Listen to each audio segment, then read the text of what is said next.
Thank you, friends, for joining us today here in the Zoom room as we unpack chapter 17 of Jeremiah. Let's dig into it and find out what God has to say to us as 21st century people, wherever you live. And for those who watch later on YouTube, from wherever and whenever you're watching.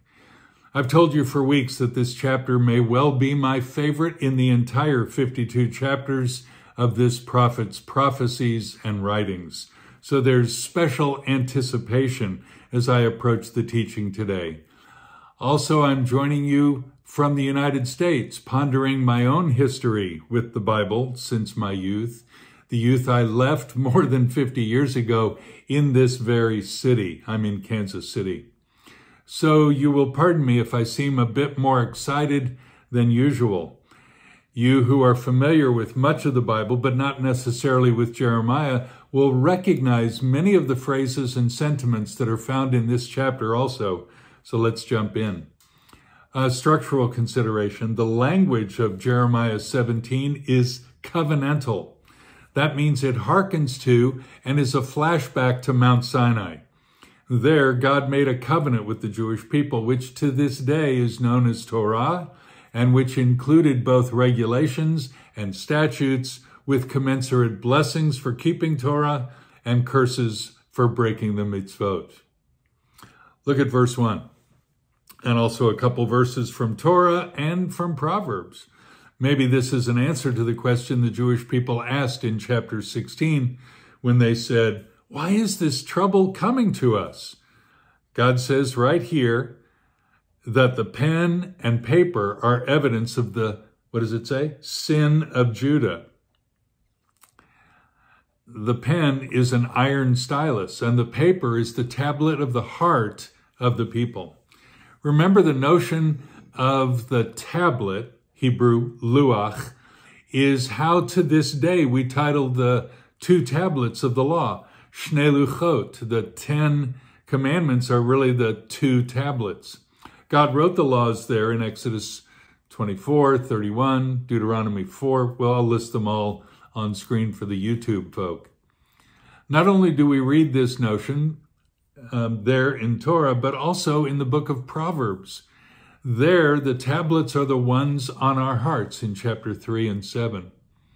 What is to be written there, however, is not commandments so much as chesed, which is mercy, and emet, meaning truth or truthfulness or faithfulness. And many of you will know not only Old Covenant is in view here, but so is the newer covenant or New Covenant. For we read of that covenant only one time in the entire Tanakh, and that is chapter 31 of this book. We'll get to that in just a few months, isn't it? There the Torah will be written on our hearts, it says. Again, the tablet is not the word, but the idea is the same. But for us to get to that moment in chapter 31, we have to go through chapter 17, and surprisingly for many, John chapter 8. Stay with me, you'll see how this works. Stay in verse 1 and see this phrase, the horns of the altar. That was a place of sacrifice. That was a place of getting right with God, of making atonement. And later on in 1 Kings 1, it was a safe haven in its use over time. It was depicted there kind of like we use in the game of tag, where you had home or safe. In this case, in contrast, the horns as a unit was going to be a place of indictment, where the testimony, this iron stylus, of our breaking Torah is going to be written. So it's really not a place of comfort, it's a place of, you're in trouble. Verse 3, the indictment is complete. The judgment is now listed, specifically as a result of war. Judah's territory will become spoiled for the enemies of the Jewish people and handed over. The very thing we thought unthinkable, that we would be exiled again, lose the land of our inheritance, the not to us proclamation of the false prophets indeed would happen, Jeremiah says. Verse 4, the verb that's used, it's translated, it's an interesting one here. My version says, let go. Rather than, well, here's the Hebrew word is shamat. The root is shamat, which is the root of the word Shemitah, the seventh year, the sabbatical year, where we shamat, that is, drop everything, and we stop land use. We actually now act like a Hollywood movie where the bad guy comes up to us with a gun and he says to us on our weapon, drop it. And we drop the land. It's over. It's a horrible loss. Look at the last word in verse number 4. Last word in verse 4. Hear this one very well. The Hebrew is ad olam. It's a phrase that's used throughout Tanakh to refer to rules or judgments or promises. And the translation, it's not so easy. Wait, you say, it is easy. It means forever. That's what it says right here in our text. Probably all of your versions ends with the word forever. And there are people, they've nicknamed themselves Torah observant people. Perhaps even some of you who are watching this teaching today or a long time from now later will often insist that olam refers to the timelessness of eternity. And many times I'll agree with you. But in verse 4, we have a problem. If you read this as timeless and eternal, or as my dictionary cites the first few entries, everlasting, forever, eternity, from of old, ancient. If this, well, then Houston, we have a problem. Read verse 4 that way, and you say this, Judah, your time is up. Your curse is everlasting and forever eternal. It's permanent. But those of you familiar with either the Bible or the God who wrote it will know this is not the case. In my definition that I've cited, everlasting, forever, eternity, it also has this, for a duration. That makes the most sense here. If God is done with the Jewish people in chapter 17, as he has been declaring for many of the previous chapters, then the game is over. We've lost long before we made it to the final four. Torah gives us other times when God's anger is olam, but cannot mean forever and ever and game over. Leviticus 18, Leviticus 20, Leviticus 26, Deuteronomy 28, the Tochacha. Let me give you another example of olam not meaning something eternal. One of the earliest rules in Exodus is about slaves. It says this in chapter 21 of the book of Exodus. Then his master shall bring him to God, then he shall bring him to the door or the doorpost, and his master shall pierce his ear with an awl, and he shall serve him olam, leolam, permanently. That's in verse 6. The Hebrew for permanently is, of course, the olam we are addressing. This, however, prevents our use of this as translating the word perpetual or eternal or forever. The slave will not be a slave in heaven, nor will there be slavery in heaven. Hallelujah. And a slave owner is not to own slaves in the world to come. They're everyone. We are all free. In other words, the word here in context must mean for a duration. So it is with Jeremiah saying the Jewish people are to be judged by land loss for a duration, a long haul. We know it's going to be 70 years, but Jeremiah didn't know the exact time. We will see why that matters often in relation to things that some argue as forever, which will only exist or have weight until a better thing comes along. Hold on to that one, please. A new section unfolds in verse 5 and in verse 6, right before us in the blessing-cursing section of verses 5 to 8. Seriously, it sounds like a song into which Jeremiah breaks, a song we well know today as Psalm 1. I'm not going to sing it. Cursed is the one who trusts in the arm of flesh. Blessed is the man who trusts in the Lord. Simple. Covenantal. Mount Gerizim and Mount Ebal. But what is the measure of the curse? That is, what causes it and what causes the blessing? Covenant worthiness like mitzvot or mishpatim? Not at all. Baruch hagever asher yivtach b'Adonai v'hayadonai mivtacho. Blessed is the man, you'll forgive me, ladies, I didn't write this, who trusts in the Lord. V'hayadonai mivtacho, who's made the Lord his trust, his being of faith, his being of trust. That's the end of the story. Blessed is the man who trusts in the Lord. Like the one which began this same story that began in the Garden of Eden, or with Noah, or most clearly with Abraham, our father, of whom we read in Genesis chapter 15. Abraham believed God, and that's his faith, was reckoned or counted to him as righteousness. Faith, not works. That gets God to bless and override the curse. More on that one later. Muse on that one. If you're on YouTube, seriously pause the playback and ponder that. Then rejoin us. Thanks. And beyond an individual, we see that the land repaired in the blessedness of trusting in the Lord. Trees, which were devoid of life, they were desert-like, now turn green again. No drought, fruit now being produced on them. A symbol of fertility, which was the very reason the people were being judged in the first place. What do I mean by that? The people were not trusting in God. So what did they trust in? The prayers offered to Baal or Baal, some of you will say.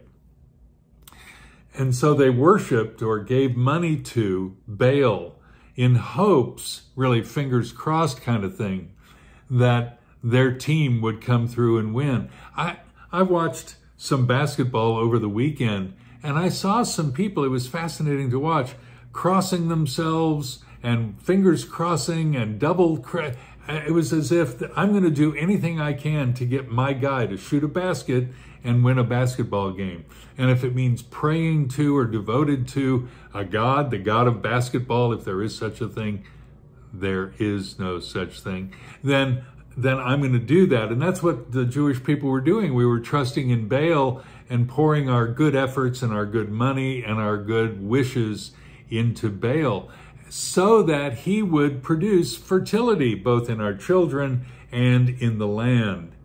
And now we're being judged for our worship of Baal and trusting in the provision of Baal for our economic needs. God says, basically, trust in me and you'll have provision. Now, about our heart trusting in the Lord, verse 9 stands in the way, and many of you know this one. The heart, it says, is deceitful more than any else, and it's desperately sick. Who can understand it? I, the Lord, search the heart, it says. I test the mind, even to give to each man according to his ways, according to the result of his deeds. Follow your heart. Have you heard that? Listen to your gut. What you feel to do is right to do. These are challenging words on the posters of slogans of self-confidence that abound in petrol stations and televangelist motivational speakers worldwide. And a heart that is not trusting in the Lord is one that Jeremiah says is self-deluded, self-deceived, and missing the mark. God says, don't boast in your self-awareness, for he tests, he searches, and he rewards according to our deeds. Don't boast. Remember that in chapter 9. Don't boast in how rich or wise or mighty you are. Boast in knowing God. Boast that you're in covenant relationship with God. That's covenantal.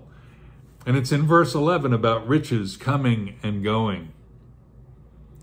Verse 13, this is important. You can't miss this one. You haven't missed anything so far, but please amplify. I wish I could make this bold and 48 point and underscored and animated. I want you to get this. Verse 13, O Lord, Mikveh Yisrael, the hope of Israel, all who forsake you will be put to shame. Those who turn away on earth will be written down because they've forsaken the fountain of living water, even the Lord. Now there's a play on words, and I said it in the Hebrew, Mikveh Yisrael. A mikveh, of course, is the collection pool of water into which we are plummeted every Friday afternoon, and women after their period and before a wedding, the thing that became what John the Baptist did once in a person's life. It's also a play on the word tikva, meaning hope. Remember, in our earlier studies, we saw that Judah was trusting in their own religion, in the temple, in the practices to save them, and missed the point completely. Here in the water hope imagery, Jeremiah again reminds us that our mikvahs prevent our approaching and drinking from the fountain of living water, which is in the Lord's kingdom. Now, I hope I have time to unpack this. I look up and I think if I don't, I'll give myself the right to teach longer today, because I seriously long for you to see this in its Newer Testament beauty. In John chapter 8, Yeshua meets a woman who neither approached him nor whom he approached. She was dragged before him by a throng, a group of raging men who had caught her in the very act of adultery.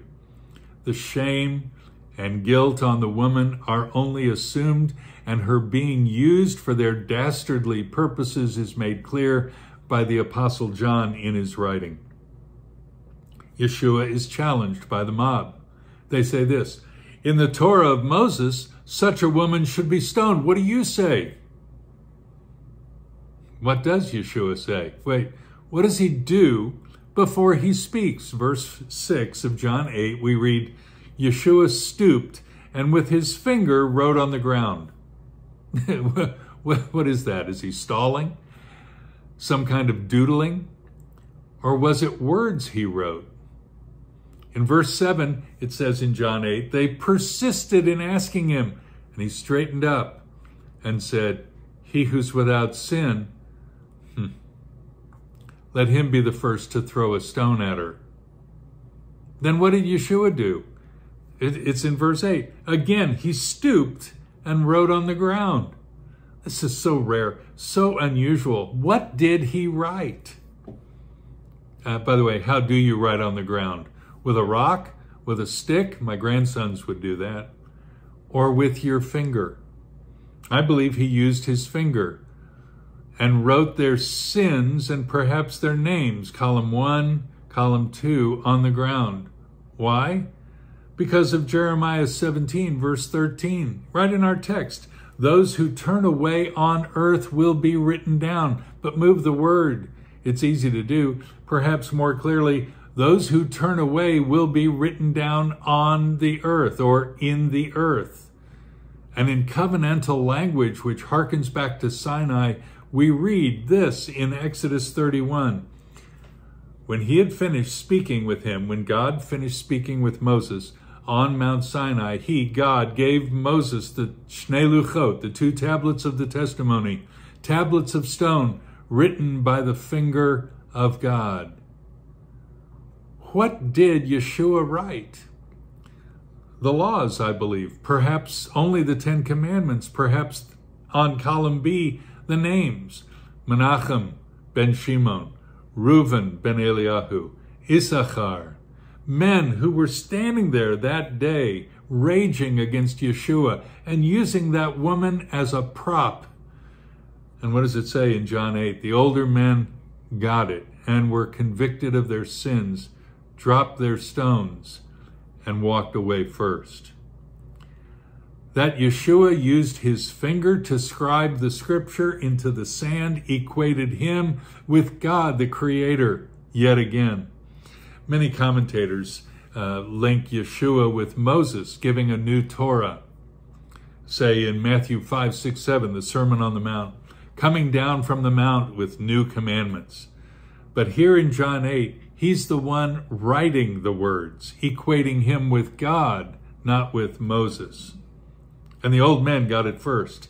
Cursed is everyone, look what Jeremiah says, cursed is everyone who trusts in the arm of flesh, in himself that he is righteous. And then blessed is he who trusts in the Lord, like the woman caught in adultery, who was forensically forgiven that day by faith. Back to Jeremiah. In verse 14, every Orthodox Jew prays this line daily in the Shemona Esrei. They pray it in Hebrew. They pray this in the plural first person, we rather than I. Jeremiah makes it singular. Rafoenu Adonai v'nei rofei hoshienu v'nivashea ki tilatenu ata. That's straight up right out of this text. Healing comes when we trust in the Lord. If your heart is deceitful, you miss this. If you yield, if you surrender, if you cry out to the Lord of forgiveness, you will win in this transitory life. Amen. Now, Jeremiah has copped it several times from the people, and they say again, verses 13 to 18, where is God now? Where's the fulfillment of your prophecies? Where's that judgment you keep announcing? This whole prophecy is fake news. But Jeremiah insists he's staying loyal. In a way, Jeremiah is saying, stay with me, please, okay? And there are times when you need to be honestly speaking with the Almighty just like that. The people are giving him grief because his announcement of judgment hasn't come, so he must be false. That's Deuteronomy 13. If a prophet prophesies and it doesn't happen, disregard him. So he both wants it to come to fulfill his own words, and he doesn't want it to come. He's the weeping prophet because he loves the people. He does not want judgment to come. And you see that in verse 17 and 18. You hear this, oh, doggone it. If I win, I lose. If I lose, I win. And finally, verses 19 to 27, the final section in today's text seems really unusual.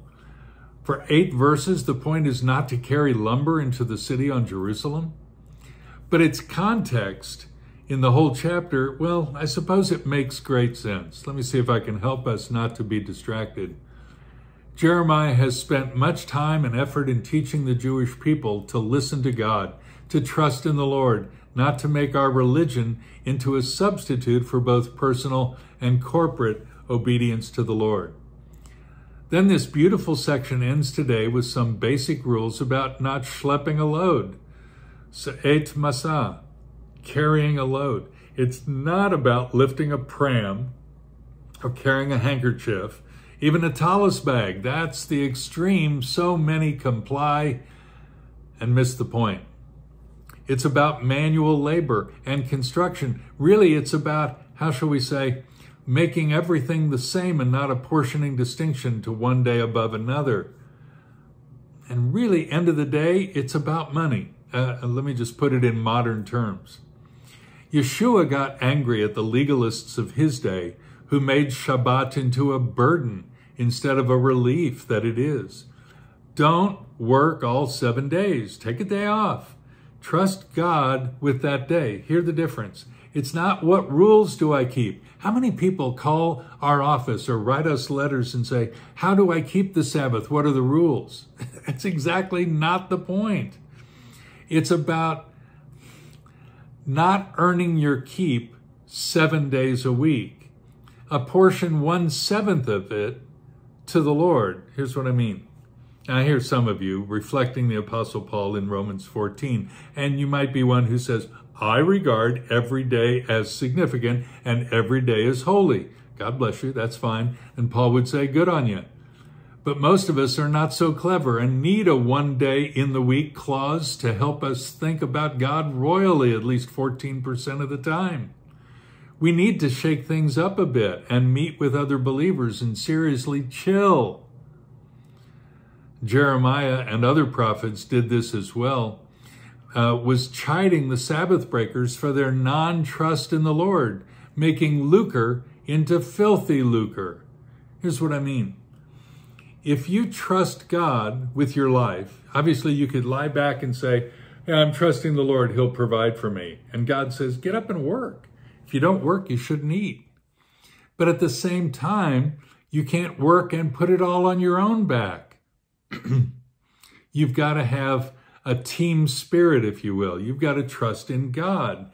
So the way that the Bible works it out is that you'll work 6 days and chill on the 7th and trust that in your 86% of life that you work, which isn't really 86%, you work 8 hours, not 24 hours in those 6 days, that you will have confidence that the Lord will provide for your 100% needs.